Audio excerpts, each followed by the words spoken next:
रात अंधेरे एक लड़की का शव इस तरह जला दिया गया, इस सवाल का जवाब सारे जवाबों से अलग आना चाहिए। प्रशासन ने जो सफाई दी उसकी कई बातें झूठी साबित हुई। वह जिद की तरह कहे जा रहा है कि पिता की रजामंदी थी। क्या पिता ने यह कहा कि मेरे बिना मेरी बेटी का शव जला दो? क्या यह लड़की अपराधी थी? क्या इस सवाल को अब सीधे पूछने की हिम्मत नहीं रही? इसलिए पत्रकारों और संपादकों को अब विपक्ष चाहिए। हाथरस की घटना का राजनीतिक इस्तेमाल करने के लिए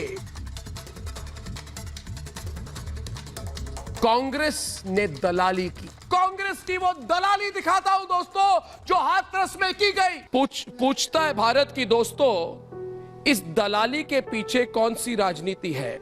और यह प्रश्न इसलिए नहीं लाया जाता कि बहस को लोकतांत्रिक बनाया जाना है, बल्कि इसलिए लाया जाता है कि सरकार से सवाल हटाकर विपक्ष को नकारा साबित करने का पंचिंग गेम शुरू हो सके। ये कांग्रेस पार्टी ने पीड़ित के परिवार को कहा ऐसे बोलो वैसे करो, ऐसे बोलो वैसे बोलो, मतलब उनको समझाने की कोशिश हो रही थी तुम किस तरह से बात करोगे।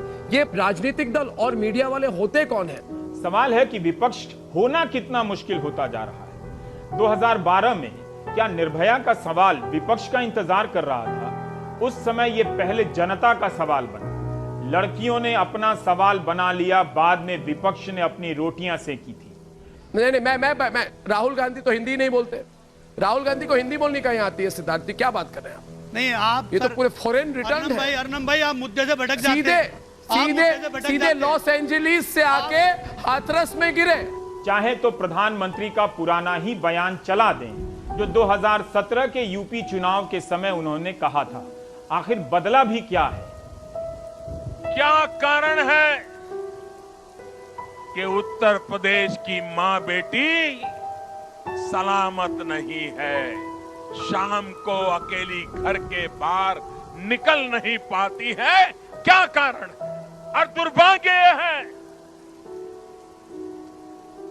कि सामाजिक बुराई से ज्यादा इस बुराई को आपकी पार्टी के नेताओं ने आश्रय देके रखा है, गुंडाओं को पाल करके रखा है, और उसी का कारण है कि उत्तर प्रदेश का ये हाल करके रखा है।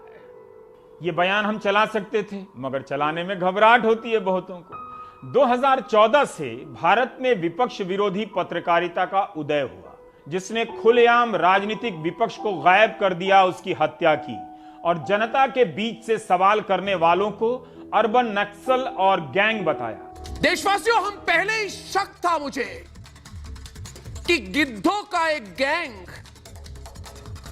हाथरस के ऊपर मंडरा रहा है। क्या गिद्ध गैंग में शामिल ये मीडिया आज पूरे देश के सामने माफी मांगेंगी? सारे ये जो मोमबत्ती गैंग है ना, ऐसे ही लोग को गिद्ध कहते हैं, जो इंग्लिश में कहते हैं वल्चर। इन हाथरस के गिद्धों की गर्दन पकड़ने का समय आ गया है। इस पैटर्न को आप समझ लें। संस्थागत रूप से विपक्ष को जनता के दिमाग और उसकी नजरों से गायब किया जा रहा है ताकि आपको और कमजोर बनाया जा सके। एक बार नईम जी, जवाब के पहले आप सब लोग हाथ जोड़ के देश से माफी मांगिए। हाथ जोड़ के माफी मांगिए। आप एक मिनट माफी मांगिए एक बार कि रिपब्लिक अर्नब ने एक्सपोज कर दिया, तक वालों के साथ हमारी जो डील थी वो बंद हो गई। माफी मांगनी चाहिए उत्तर प्रदेश के सीएम को। उत्तर प्रदेश की कानून व्यवस्था पर लगातार सवाल खड़े हो रहे हैं। महिलाओं और नाबालिग बच्चियों के साथ यौन शोषण, रेप और हत्या की ये तमाम घटनाएं बता रही हैं कि समाज में कानून का डर जैसे खत्म हो रहा है।